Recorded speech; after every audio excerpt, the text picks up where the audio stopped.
Okay, Ancient Conquest. What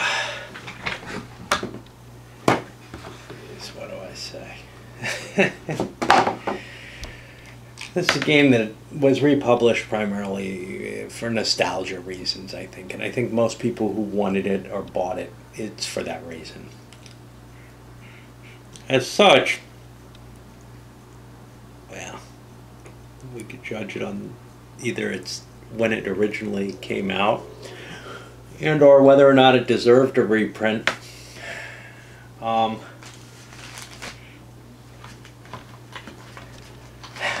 guess the first thing to say is, even though it uses kind of wargaming techniques, you know, the hex encounter, got a map, it's not like, you know, Plot to Assassinate Hitler, which feels very wargamey in terms of the design, but is obviously not about a wargame.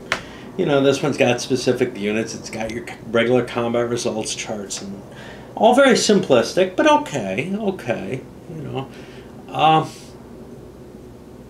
And it's primarily a military game. There's really nothing else in it. There's a little sop thrown towards diplomacy in it. By the way, I'd be happy to know my little grease pencil experiment mostly worked. A little bit of rubbing with a damp sponge took that out of the way. Anyway, this just doesn't qualify as a war game to me. It's a failure to simulate anything, really. It's got some thematic aspect or vague topical representation of these countries coming into play and fighting. But it just doesn't feel like I'm doing anything having anything to do with, you know, either running the military campaigns or, because of the time scale, running, you know, the whole empire on that sort of level. And it's clear that a game like Britannia is a big step up in terms of simulation value compared to this. Now, I don't consider Britannia a war game either, but at least it seems to use appropriate techniques and scope to kind of cover what's going on. But, you know, this is from a much earlier era. This is from a time when war games were very hot and very big. Not big in terms of space. So, Dragon Knight Austin was out by this time, right? But it was a very popular hobby. More than it is now, probably. And this is the kind of game that maybe could reach some of the role player types and stuff. And it's a very tough topic to kind of try to represent with the tools that they had at hand then. What we see now, and I'm not saying, oh, you can't use hex encounter for, you know, this scale or something. No, you could. It's different, but what we see nowadays is that there are games, and even things like God Kings, which I really did not like at all and felt was a very flavorless game. It felt more like it hit the simulation value. It hit more than just, you know, maneuvering forces in a way that kind of doesn't even make sense. It has its own problems. On the other hand, there is the nostalgia value, and why is there a nostalgia value, and why is this remembered well? Well, I would say the first, say, 5 or 6 turns of the game for me were a lot of fun. It dragged on too long after that, and it started getting too complicated. There were too many nations under each person's control, too much activity I have to do with those nations, too much reference to these charts to look up, you know, what the victory conditions are for each of them again and again and again.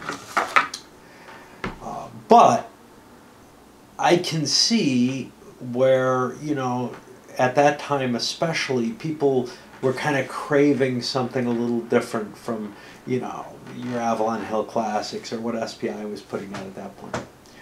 And this is a little exploration of the game capable space with the tools of that time.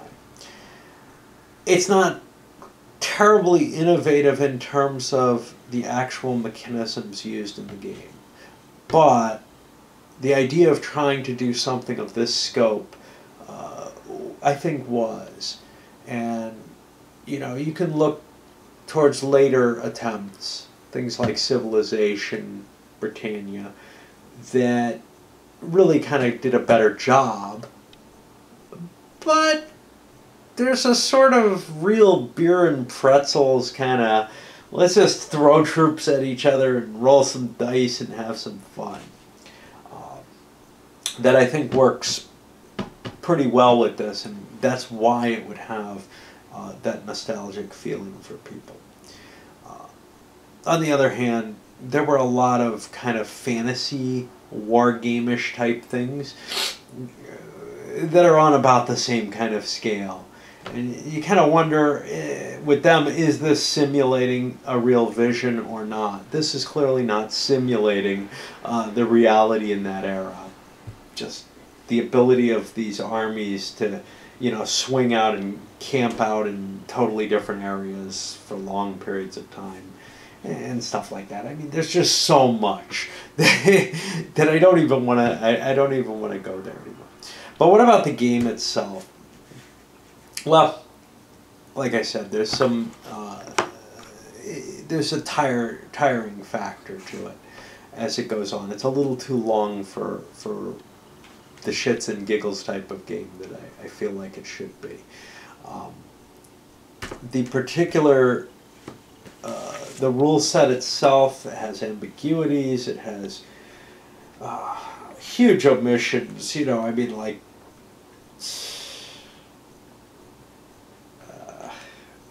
Just what diplomacy can accomplish in this game, you know? You get the feeling that people can't collude at all without diplomacy, but that diplomacy doesn't really give them any particular rights. All it does is lets you send a message to talk to someone. And these things can all be hammered out. It is kind of a shame, and I don't know if the original had the same flaws in it, but the reprint certainly has some issues. So one of them, I still don't like the Judah rule, but okay. After one play, or had I thought a little more about it, I would have come up with the answer of, okay, I'm supposed to ignore this rule completely, the Moses rule. And that's all it means, the entirety of the rule, not just the segment that seems like it's for flavor.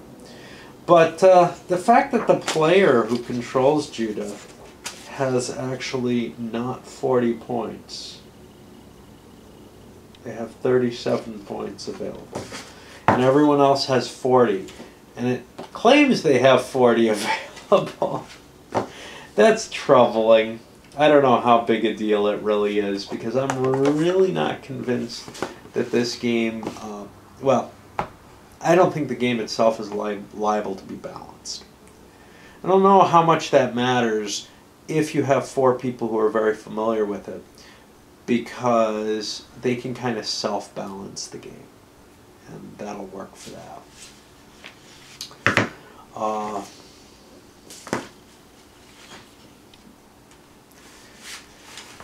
The introduction of new map graphics and new counter colors that don't match what's explained in the rules, that's a little troublesome. Again, you can work through it. Overall, I feel like this was almost a complete reprint. All the errors and everything. Which, you know, why? And that's a big question. Well, the why is answered by the fact that the original Ancient Conquest was going for a lot on eBay, and or whatever, you know, it had a high resale value, and you know, Decision games, especially under that Excalibur flag, have been doing that. In fact, one of the reasons for buying the Excalibur company may have been that it was holding a couple of products that had some reprint value, and it's a kind of cool name and this, that, and the other. But yeah, this is one I kind of wish I hadn't picked up. I didn't spend a whole hell of a lot on it, but I might have gone up to 20 on it, and it certainly doesn't strike me as being worth the new manufacturer's suggested retail at all.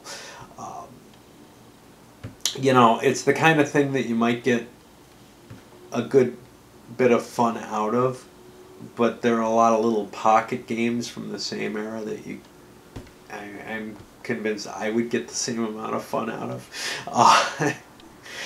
I was hoping for more, and that more's not here, but I'm not sure that my hopes were at all reasonable ones, because given the era and what I had already known about the game, you know, people compared it to Britannia and said, well, maybe a little bit more military based because it's the hex encounter. Yeah, but the military simulation value of it is less than Britannia, you know, because it is wronger. Anyway, the first third of it suited the purpose that I wanted, which was kind of a light shits and giggles play. The next 2/3 served to be just a headache for me for the most part. I don't know if there's something fundamental in the game, or if I was just getting lucky in those early parts of the game with low odds attacks doing stuff. It actually seems like the higher the odds you get, the more likely you are to fling someone away than to actually kill them. And that's fine if you have them surrounded, which you may have to do to get those high odds. But let me see. Yeah. They both seem to have a couple of retreats and routes all the way up until you get to the 5-to-1 table, at which point it gets ugly as hell. But yeah, overall, this is not something I would recommend to anybody who doesn't already have good memories of it and says, you know, it's worth spending $40 for that evening of play I'm going to have, or whatever I can get it for on the used market, you know. It really, and can you expand it? Can you extend it to something more interesting? I think there are better choices to work with for that. I think you're better off working with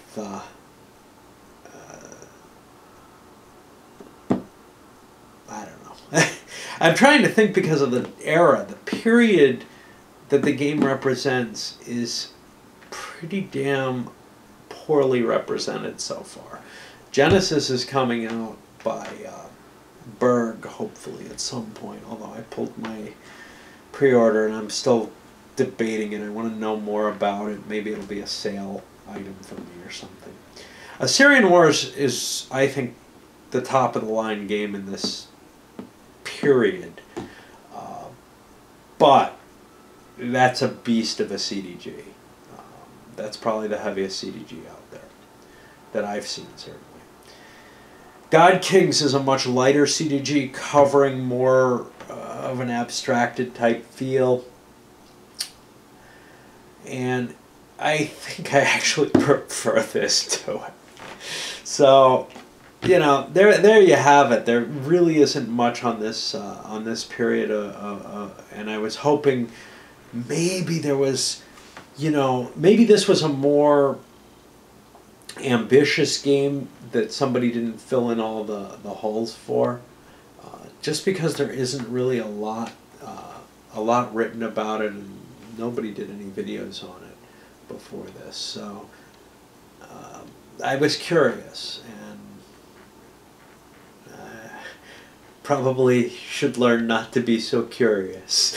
I got plenty of things to cover that I know all about that are going to be good. And I got newer stuff that I can pull in without going and trying to hunt down refuse from the mid 70s. All right, let's send it out.